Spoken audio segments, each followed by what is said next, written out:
दोस्तों आज मैं आपको बताने वाली हूँ कि मरते हुए पौधों को हम किस तरह से बचाएं। कई बार हम नर्सरी से पौधे लेकर आते हैं या कहीं और से हम पौधे लेकर आते हैं। कुछ दिन तक तो हमारे पौधे बड़े अच्छे रहते हैं, परंतु कुछ दिनों के बाद पत्तियां पीली होकर टूटने लगती हैं और हमारे पौधे मुरझा जाते हैं और कुछ ही दिनों में हमारे पौधे मर जाते हैं, खराब हो जाते हैं। तो आज मैं आपको बहुत सारे तरीके बता रही हूँ कि आपको अपने पौधों की केयर किस तरह से करना है। तो आप मेरे यहाँ का भी ये गार्डन देख रहे हैं दोस्तों। तो जब भी मैं भी नर्सरी से, कई पौधे मैंने नर्सरी से ही लाए हैं, बहुत से पौधों को मैंने बीजों से लगाया है, पर ये जो शो के जितने प्लांट हैं ज़्यादातर मैंने कटिंग से लाया है, चाहे हम बाहर से कहीं से लेकर आएँ या फिर हम नर्सरी से कहीं से लेकर आएँ। तो सबसे पहले जब भी आप कोई भी पौधा नर्सरी से लाते हैं, कहीं से भी उसकी कटिंग लाते हैं, लाते साथ आप उसे तुरंत ही पॉट में ना लगाएं। आप उसे तुरंत ही, जैसे हम सोचें कि लाएं और लगा दें, कुछ समय आप उसे 2 से 3 दिन तक आप उसी मिट्टी में, नर्सरी वाली मिट्टी में लगे रहने दें, ताकि हमारे गार्डन के, हमारे आसपास के वातावरण के अनुसार वो पौधा हो जाए। क्योंकि वहाँ का एटमॉस्फेयर अलग होता है, हमारे गार्डन का एटमॉस्फेयर अलग होता है, ताकि वो उस एटमॉस्फेयर को सहन करने के लायक हो जाए। फिर आप उसे बड़े गमले में ट्रांसप्लांट करें। इससे क्या होगा दोस्तों कि पौधा जो हम दूसरे गमले में लगाएंगे वो ट्रांसप्लांट शॉक को बर्दाश्त कर लेगा। नहीं तो बहुत से पौधे बस इसी समय ख़राब हो जाते हैं, वे ट्रांसप्लांट शॉक को बर्दाश्त नहीं कर पाते हैं। तो मैं भी ये नर्सरी से छोटा सा पौधा लाई हूँ दोस्तों। 2-3 दिन मैं इसे अपने गार्डन में ऐसे ही रहने दूंगी, उसके बाद ही मैं इसे बड़े गमले में ट्रांसप्लांट करूँगी।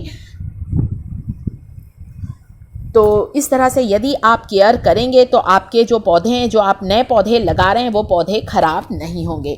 शुरू में दोस्तों जब हम गार्डनिंग की शुरुआत करते हैं तो हमसे छोटी छोटी सी गलतियां हो जाती हैं और उन्हीं गलतियों के कारण ही हमारे पौधे अच्छी तरह से सर्वाइव नहीं कर पाते हैं, खराब हो जाते हैं और पत्तियां पीली पड़कर मुरझाने लग जाती हैं। तो सबसे पहले तो पौधे को उस एटमॉस्फेयर के अनुसार एडजस्ट होने दें, उसके बाद ही आप उसे गमले में ट्रांसप्लांट करें। मिट्टी देखिए दोस्तों, मिट्टी में यदि आप बिगनर्स हैं तो आपको बहुत ज़्यादा परेशान होने की ज़रूरत नहीं। शुरू में आप जो पौधे लगाते हैं तो आपको लेना है रेत। ये वही नदी के किनारे की जो रेत होती है दोस्तों, कंस्ट्रक्शन में काम आने वाली सैंड है, वो लिया है मैंने। और मिट्टी ली है, यहाँ पर मैंने 50% गार्डन सोइल ली है। कोई भी मिट्टी लें दोस्तों जो भी आपके एरिया में अवेलेबल है, और साथ ही कोई भी खाद जरूर मिलाएं। 30% वर्मी कंपोस्ट लिया है, 50% मिट्टी ली है और आपको इसमें डालना है 20% सैंड। रेत डालने से हमारी मिट्टी पोरस होती है। यदि आपको रेत नहीं मिलती है दोस्तों तो आप कोकोपिट भी डाल सकते हैं। कोकोपिट आपको ऑनलाइन बहुत आसानी से मिल जाएगा। मैं ऑनलाइन परचेज की लिंक भी शेयर कर रही हूँ कोकोपिट की।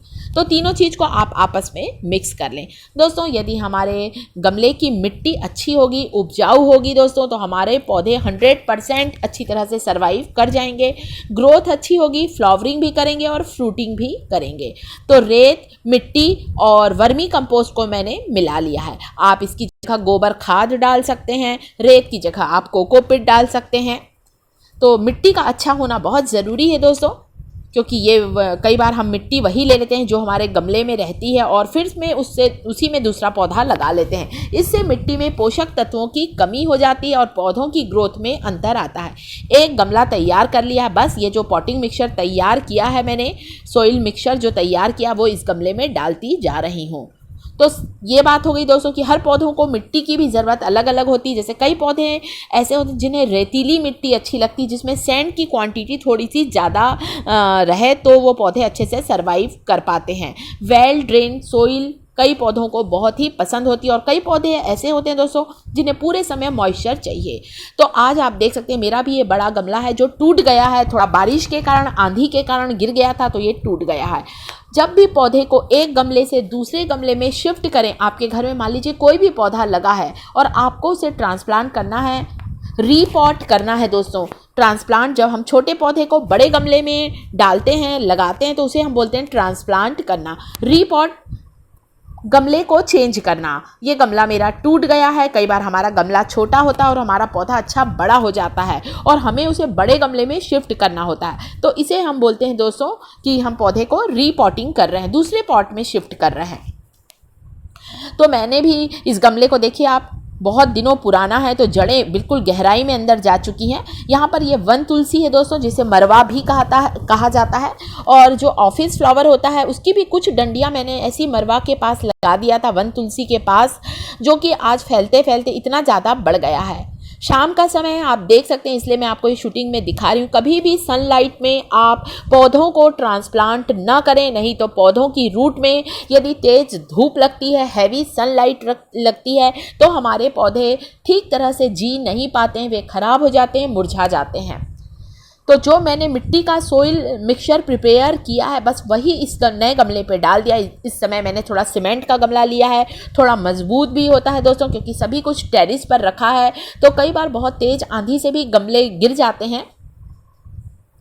अब मैंने ये वन तुलसी, जो कि बहुत ही फ़ायदेमंद है दोस्तों, इसे आप लगाएंगे ना तो आपके घर में मच्छर नहीं आएंगे। मैंने इसे अपने घर के दरवाजे के पास ही लगाया है, बिल्कुल भी मच्छर आसपास नहीं आते और बहुत ही ज़्यादा इसकी मेडिसिनल प्रॉपर्टी है।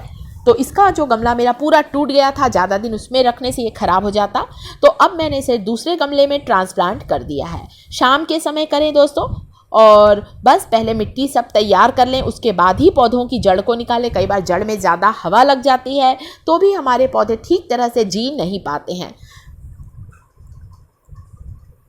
मिट्टी में अच्छी तरह से मैंने दबा दबा के इस पौधे को लगा दिया। ये देखिए, थोड़ा हाथों से प्रेस करें और उसके बाद जो बाकी की मिट्टी है वो भी आप डालें। पूरे गमले में ऊपर तक के आप मिट्टी को भर दें।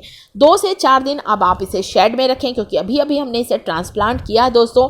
यदि हैवी सनलाइट इस समय पड़ेगी ट्रांसप्लांट के बाद तो भी हमारा पौधा ठीक तरह से सर्वाइव नहीं कर पाता है। तो मैं इसे 3 दिन के करीब इसे शेड में रखूँगी। आप देख सकते हैं, मैंने एक ग्रीन नेट से पौधों को कवर करके रखा है ताकि डायरेक्ट सनलाइट इन पे ना पड़ने पाए। फिर 3 से 4 दिन के बाद आप चाहें तो इसे सनलाइट में रख सकते हैं, क्योंकि हमारा पौधा अच्छी तरह से मजबूत हो जाएगा अंदर से और एटमॉस्फेयर के अनुसार वो सेट हो जाएगा। तो अब मैं इस गमले को उठाकर नए गमले में ट्रांसप्लांट कर दिया है, शेड में रखूंगी ताकि डायरेक्ट सनलाइट ना पड़े और पौधा अच्छी तरह से लग जाए। इसके अलावा दोस्तों, आपको ऐसा रहता है कि हमारे पौधों की ग्रोथ नहीं हो रही, फ्लावरिंग फ्रूटिंग नहीं कर रहा है, इसका कारण है पौधों की मिट्टी में फर्टिलाइजर की कमी। 10 से 15 दिन में आप कोई भी खाद डालें, जो भी खाद आपके पास है आप उसमें जरूर डालें। जितने अच्छे पौधों को न्यूट्रिएंट्स देंगे दोस्तों, ये न्यूट्रिएंट्स सीधे पौधों की जड़ों तक जाते हैं। खाद डालने से पोषक तत्व पौधों की जड़ों को मिलते हैं और जड़ों से ही पौधों के ऊपर तक के भोजन बनता है, मिलता है पौधों को, और हमारे पौधे अच्छी तरह से बढ़ते हैं। तो समय समय पर ये देखें, जैसे मैं आपको कंपोस्ट डाल के दिखा रही हूँ, यहाँ पर मैंने वर्मी कंपोस्ट लिया है। कोई भी खाद आप अपने पौधों में जरूर डालें।